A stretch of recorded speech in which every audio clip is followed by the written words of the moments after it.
Buongiorno, buona domenica e benvenuti a questa edizione di TG Sicilia e i titoli del nostro telegiornale. Aeroporto da terzo mondo, a Catania passeggeri inferociti, sotto il sole a caccia di informazioni sui voli e sui trasferimenti. E ancora caos a Fontanarossa a distanza di 2 settimane dalla chiusura del Terminal A. Turismo da 2 volti in Sicilia, nella zona orientale fioccano le disdette a causa delle difficoltà del trasporto aereo, boom nel palermitano, strutture ricettive piene e ristoranti sold out. Latte, uova e carne prodotte nell'area della discarica di Bellolampo a rischio diossina, nella zona registrati livelli 10 volte superiori alla norma, ordinanza del sindaco La Galla. La tavola dei Gattopardi a Ragusa, in mostra argenti, oggetti e abiti della famiglia Arezzo di Donna Fugata. Calcio, Catania sul mercato a caccia di almeno 3 pedine per rinforzare l'organico. A Zafferano Etnea si è presentato Francesco Lodi per salutare gli ex compagni dopo il ritiro dal calcio giocato. Appuntamento con la storia per il Catania Beach Soccer a caccia del terzo scudetto. Oggi la finale contro il Viareggio.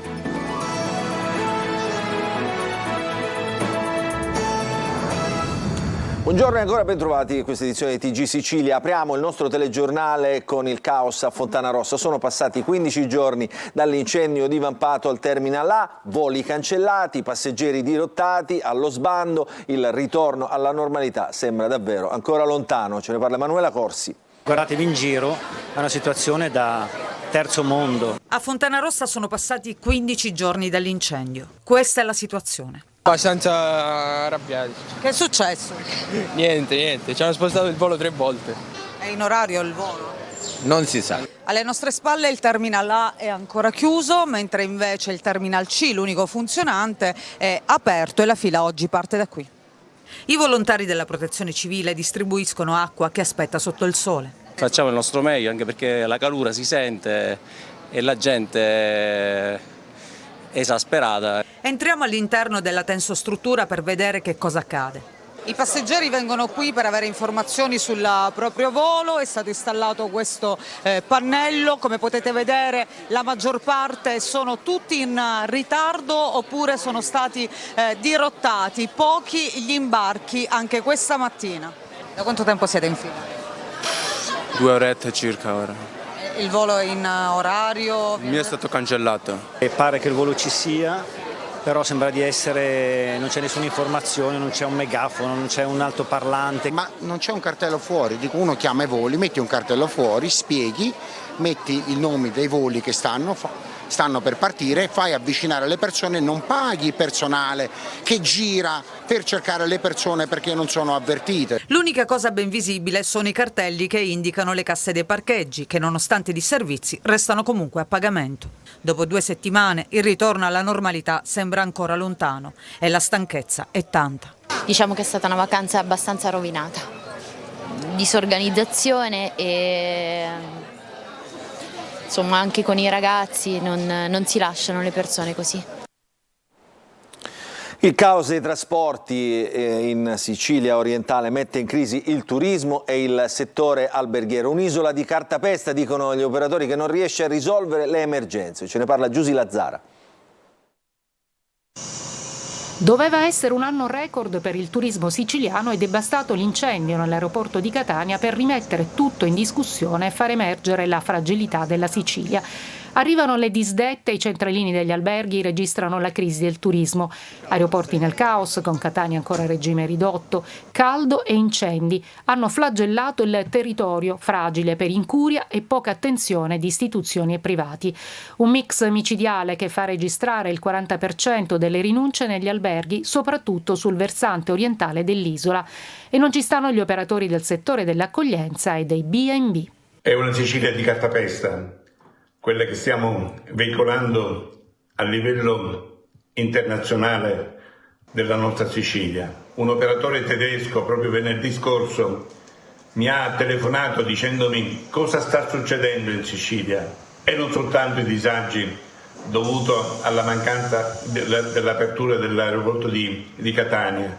A questi si assommano gli altri guai e tutto questo crea sicuramente uno scoraggiamento ai turisti che avevano già prenotato una vacanza, soprattutto nella parte orientale. Le isole minori soffrono ancora di più per Federalberghi, che chiede anche l'avvio di una campagna mediatica. Una campagna per rilanciare l'immagine della Sicilia, per tentare di salvare il salvabile, ovvero quello che rimane del mese di agosto e poi settembre-ottobre. Già arrivare da noi è complesso, nel momento in cui hai anche le criticità inerenti all'aeroporto, la componente logistica che già è pesante e sfavorevole diventa veramente insormontabile.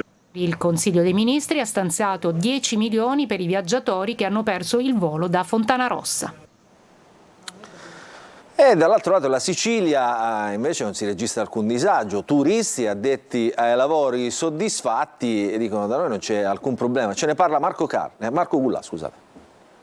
A Palermo tutto a posto. No, non è il titolo di un film, bensì la sintesi di questo segmento di una particolare stagione turistica.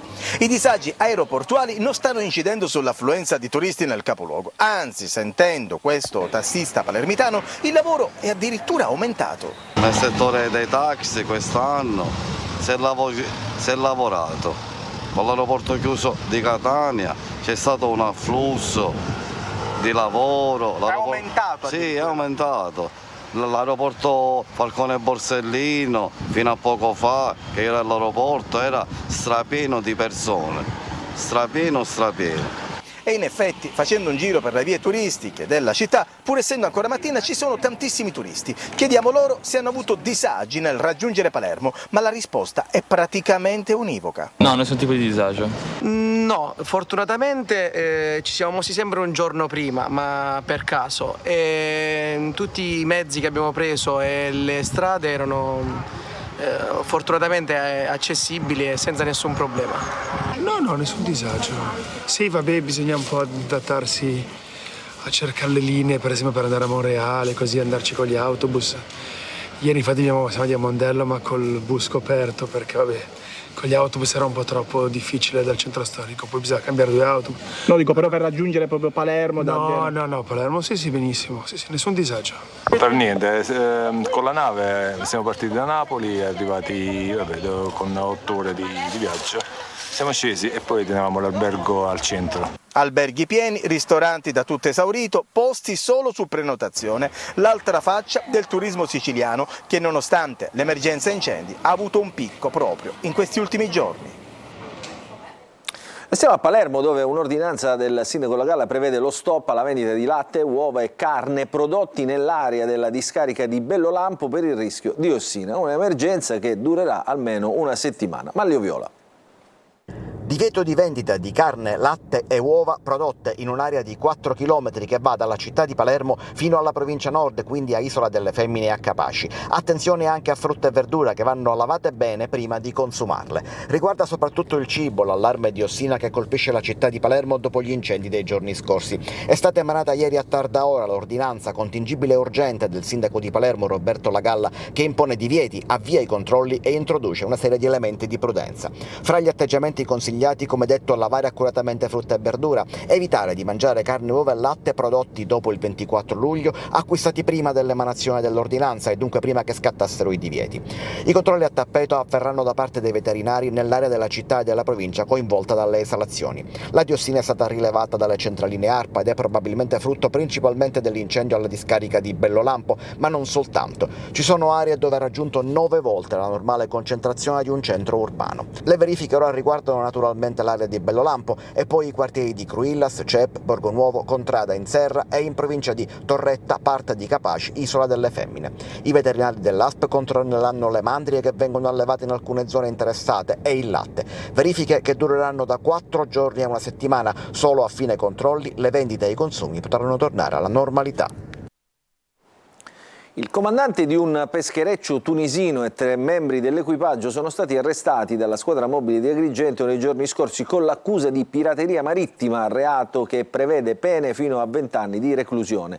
Le indagini hanno permesso di accertare che i pescatori tunisini si sono riciclati dedicandosi alla più lucrosa attività di pirati, depredando numerosi barchini in ferro che continuavano a partire dalle coste di Sfax in Tunisia, con a bordo per la maggior parte migranti sud-sahariani e asiatici. mediatici, furti che mettono gravemente a rischio la vita dei migranti che tentano di attraversare il canale di Sicilia. Un viaggio nel tempo, cambiamo argomento, all'interno dei saloni di Palazzo Arezzo di Donna Fugata è la storia di un servizio da tavola settecentesco utilizzato, pensate un po', anche da Benito Mussolini, tornato su una tavola sfarzosa dopo 86 anni. Il servizio è di Veronica Barbarino. Un viaggio nel tempo all'interno dei saloni di Palazzo Arezzo di Donna Fugata. È la storia di un servizio da tavola settecentesco prestato nel 1937 al Podestà per accogliere al meglio Benito Mussolini e poi murato alla caduta del regime per paura che potesse essere distrutto. È in mostra a Ragusa Ibla il servizio 9 di Bassano, tornato protagonista su una sfarzosa tavola dopo 86 anni. I proprietari del palazzo hanno infatti ricostruito la storia, quasi dimenticata, tra gli archivi di famiglia, liberando dalla polvere dietro un'intercapedine della casa la preziosa collezione di maioliche. Servizio 9 di Bassano, che è il servizio imponente della tavola più elegante, fu prestato nel 1937 quando Benito Mussolini fece la sua ultima visita siciliana. La prefettura di Ragusa chiese alla famiglia Donna Fugata in prestito questo servizio, che ebbe poi una vicenda particolare che abbiamo voluto raccontare, perché caduto il fascismo, nella foga e nella paura che tutto quello che in qualche modo fosse stato contaminato dalla mano del duce potesse essere distrutto, la famiglia, forse in maniera poco coraggiosa, decise di murare questo servizio e noi lo abbiamo smurato poco tempo fa per restituirlo appunto alla fruizione di tutti. Il percorso espositivo tra eleganti tavole apparecchiate in alcuni dei saloni più belli del Palazzo Nobiliare si conclude con una ulteriore sorpresa, una botola che porta i visitatori direttamente nel palco d'onore del Teatro Donna Fugata. Adesso ci fermiamo per una piccola pausa, poi un'ampia pagina di sport.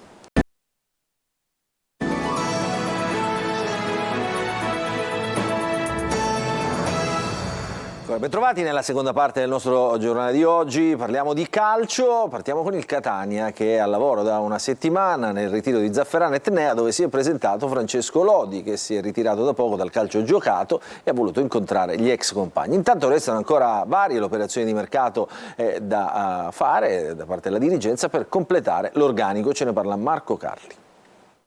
Una settimana di lavoro a Zafferana con l'organico ancora da completare. Il Catania comincia comunque a conoscere la filosofia di Tabiani. Allenamento fisico ma anche il pallone subito protagonisti in attesa dei colpi che possano definire la rosa e contribuire a formare l'ossatura della squadra che vuole recitare da protagonista nel campionato di Serie C.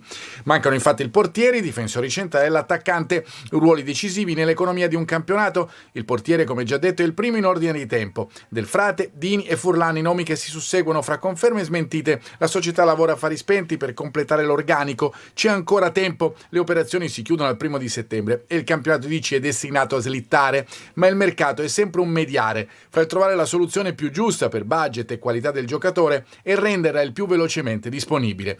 Del portiere si diceva più complicata la situazione difensore, con Quaini si tratta ma al momento la situazione appare di stallo, l'attaccante sarà probabilmente l'ultimo tassello in ordine di tempo. Intanto insieme al vicepresidente Grella Zafferana si è presentato anche Ciccio Lodi in abiti diversi dal solito, in giacca invece che in pantaloncini. Dopo 620 partite disputate e 150 gol segnati in carriera, l'ex numero 10 ha deciso di ritirarsi dal calcio giocato. È stato accolto come meritava dai dirigenti e dagli ex compagni. Una pagina di storia del Catania, e che storia, fra la Serie A e l'ultima impresa di appena qualche mese fa.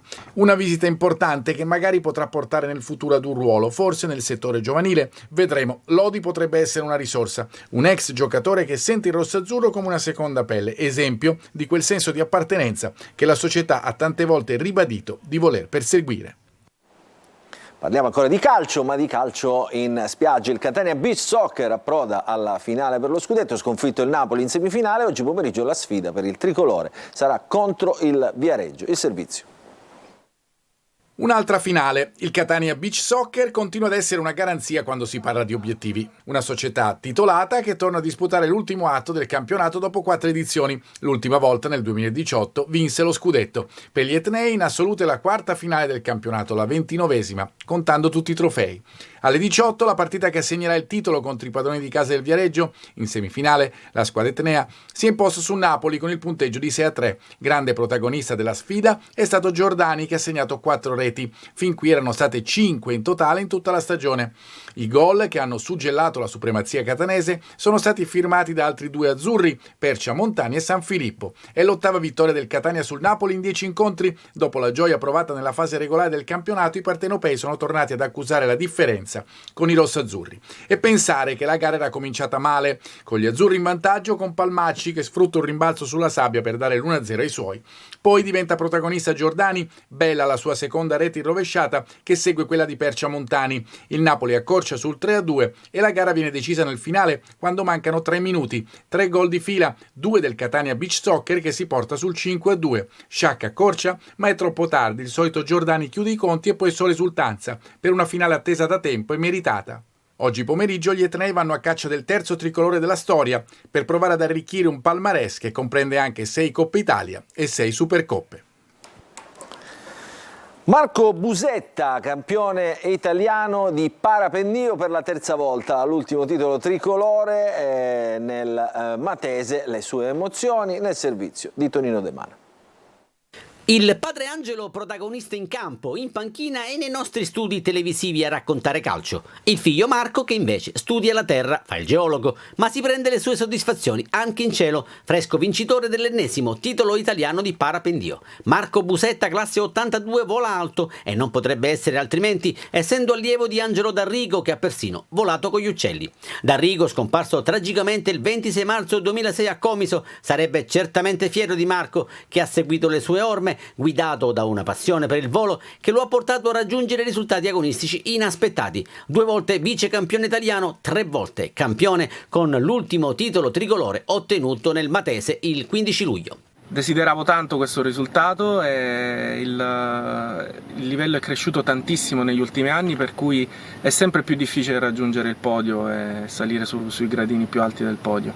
Un risultato maturato grazie all'esperienza accumulata in centinaia di ore di volo. Lasciare il gruppo, la sicurezza del gruppo per andare in fuga per una via magari diversa è un'emozione indescrivibile. Il cuore batte forte, l'adrenalina è al massimo e quindi è bellissimo vincere così, mi piace vincere così. Pilota della nazionale italiana, campione mondiale a squadre in Macedonia nel 2019, Super Marco vuole abbattere altri record come quello stabilito nella distanza, 217 km percorsi, con partenza da Gallodoro sopra Retoianni ed arrivo a Salaparuta nel Trapanese. Vola e fa volare Marco, che fa lezioni di parapendio e fa provare l'emozione del volo biposto. Vi aspetto per venire a provare l'emozione del volo con uno dei piloti del nostro team, qui a Letoianni con Etna Fly. Complimenti a Busetta, immagini straordinarie. Il nostro telegiornale finisce qui, non ci sono ulteriori aggiornamenti. Vi ricordo che l'informazione su Antenna Sicilia ritornerà questa sera alle 20. Grazie per averci seguito, buon proseguimento di domenica a tutti.